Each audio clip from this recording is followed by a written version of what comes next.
अच्छे और बुरे भावों की उत्पत्ति, ये 10 बातें प्रधान होती हैं। आपके अंदर अच्छे भाव आ रहे हैं या बुरे भाव आ रहे हैं तो उनमें 10 बातें प्रधान हैं। पहला, स्थान। आप कहां बैठे हैं, कहां रह रहे हैं, किस जगह खड़े हैं, आपको स्थान देख करके ही बर्ताव में उतरना है। जैसे मंदिरालय है, आप वहां खड़े होंगे तो तमोगुण अपने आप बढ़ने लगेगा, आसुरी प्रवृत्ति बढ़ने लगेगी। ऐसे ऐसे जिस स्थान पर खड़े होने से, देखने से, बात करने से हमारी वृत्ति बिगड़ रही, उस स्थान का तत्काल त्याग कर देना चाहिए, वहां से हट जाना चाहिए। पहला है स्थान। जैसे सत्संग, यमुना जी का एकांतिक पावन तट, किसी लता के नीचे, किसी संत भगवान के सानिध्य में, अब हमारा ये स्थान भजन वृत्ति बढ़ाएगा। उस व्यक्ति का घर जिसके पास जाने से वासनाएं बढ़ रही, उस स्थान में जहां दृश्य देखने से हमारे अंदर गंदी बातें आ रही, पहला है स्थान। दूसरा है अन्न। बहुत बड़ा प्रभाव अन्न का होता है। अगर अधर्म के द्वारा कमाया हुआ अन्न है तो बुद्धि अधर्म में ही लगेगी। यदि भोजन पकाते समय, रसोई रांधते समय आप विकारात्मक चिंतन कर रहे हैं तो कोई भी प्रसाद पाए उसके अंदर विकार जागृत हो जाएगा। अन्न का बहुत बड़ा प्रभाव पड़ता है। एक बार पूज्य पादुड़िया बाबा जी महाराज अपने परिकर के साथ भ्रमण में थे तो किसी बड़े धनी मानी ने निमंत्रण दिया, महाराज आज यहीं रुको। तो बाबा ने कहा हम लोग गांव के अंदर नहीं रुकते, तो बाहर कोई वृक्षों का समुदाय, जंगल जैसा, तो उसमें वहां रुके, पर भोजन उनकी तरफ से, भोजन सबने पाया। जब सुबह हुआ तो महात्मा जन, साधक जन एक दूसरे की तरफ देखे और बोले आज तो हमको बड़ा दोष हुआ, गंदा स्वप्न आया और हमारा संयम बिगड़ गया। बोले ये तो हमको भी हुआ, जितने थे सबको हुआ।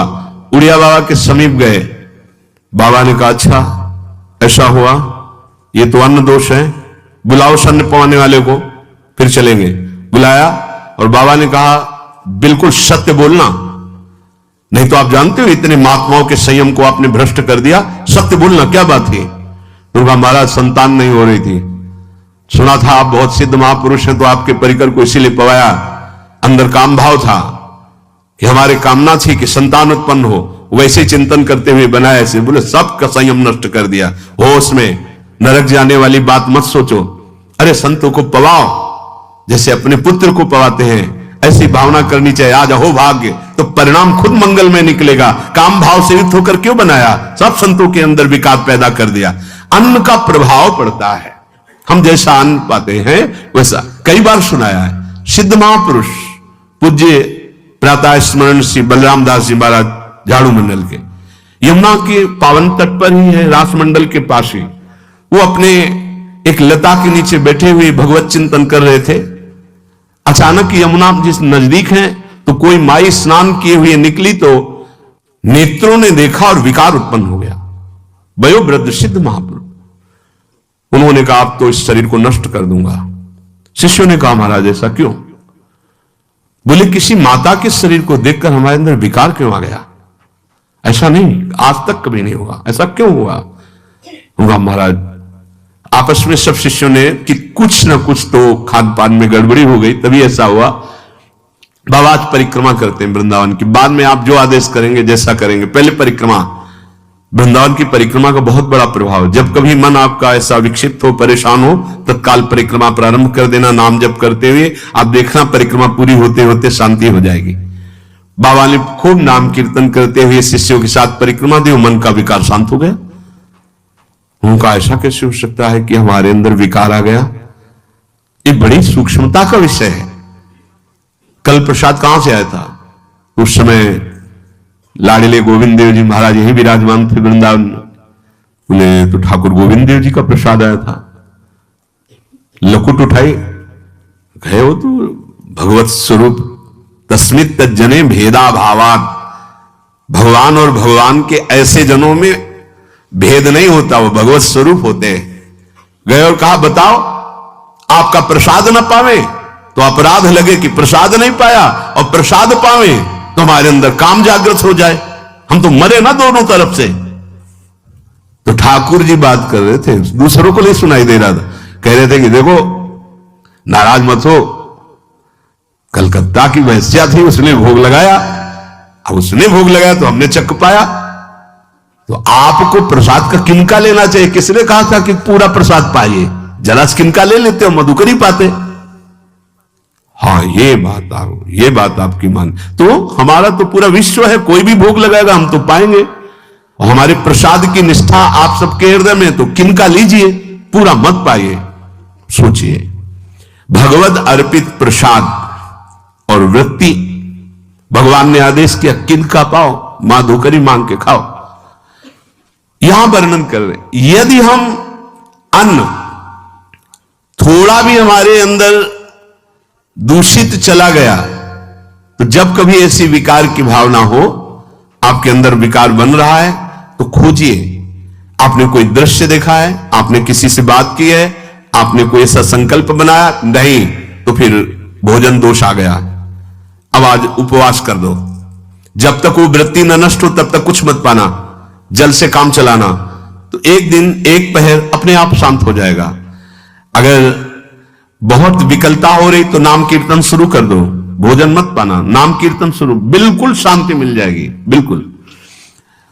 और ये तो उदाहरण महापुरुष इसलिए देते कि हम सावधान रहें।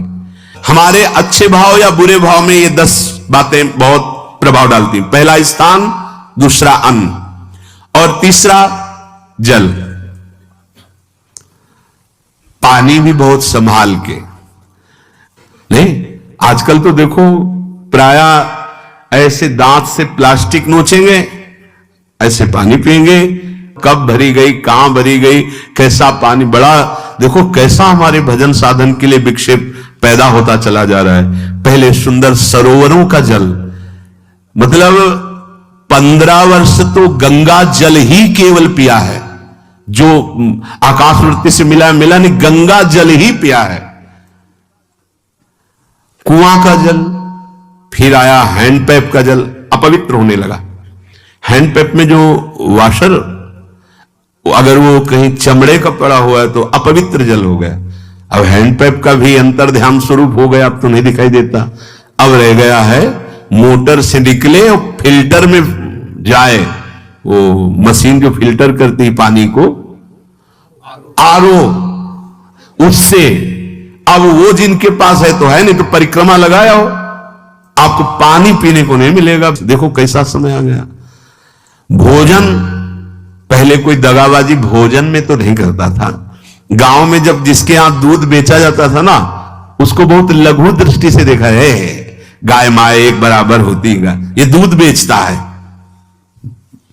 10-5 किलो मठा तो आप ऐसे मांग के ले सकते थे, अगर अड़ोस पड़ोस में वो मठा मिल जाएगा। जब कोई उत्सव होता, फ्री दूध 100-200 500 किलो पूरे गांव के सब दे देते, कोई ऐसे बेचता था। अब दूध नहीं, जब बूढ़े लोग बैठते थे कहते थे पानी बिकेगा आगे चल के। आज पानी बिक रहा है, नहीं बिक रहा, पानी बिक रहा है। हमें लगता है सबको ही पैसे से ही पानी है, वो बोतलें नीली नीली नहीं, इतनी बड़ी बड़ी बिकती, उन्हीं से पानी पिया जा रहा है। आगे और समय जल का प्रभाव पड़ता है। जैसे हम गंगा जल पीते थे, सही कहते, कई कई दिन जब भोजन नहीं मिलता तो पूरी पौष्टिकता गंगा जल से मिलती थी। गंगा माता के जल से ऐसा लगता था मानो हम परम पावन अमृत पान कर रहे हैं, सारी पौष्टिकता मिलती थी। कुएं का जल अपने आप में पौष्टिकता से युक्त होता है, जो हमें चाहिए। आज देखो जल की समस्या हो गई, पवित्र जल पीने के लिए हम तरस रहे, कहां है जल, और कैसे मिलेगा जल? या तो आप पैसे वाले हो तो आप खरीद करके पीजिए, नहीं तो अब वो जल नहीं है कि कुएं से निकाला पी लिया या सरोवर से पी लिया, या कैसा दुर्भाग्य है। जल का बहुत बड़ा योग है साधना में। जैसे स्थान का तो परम पावन वृंदावन धाम, अन्न का तो अब हम भगवत प्रसाद पाते हैं, जल का बहुत बड़ा योग है। आज दूषित होता चला जा रहा है, क्योंकि अब हाथ की बात नहीं रह गई है।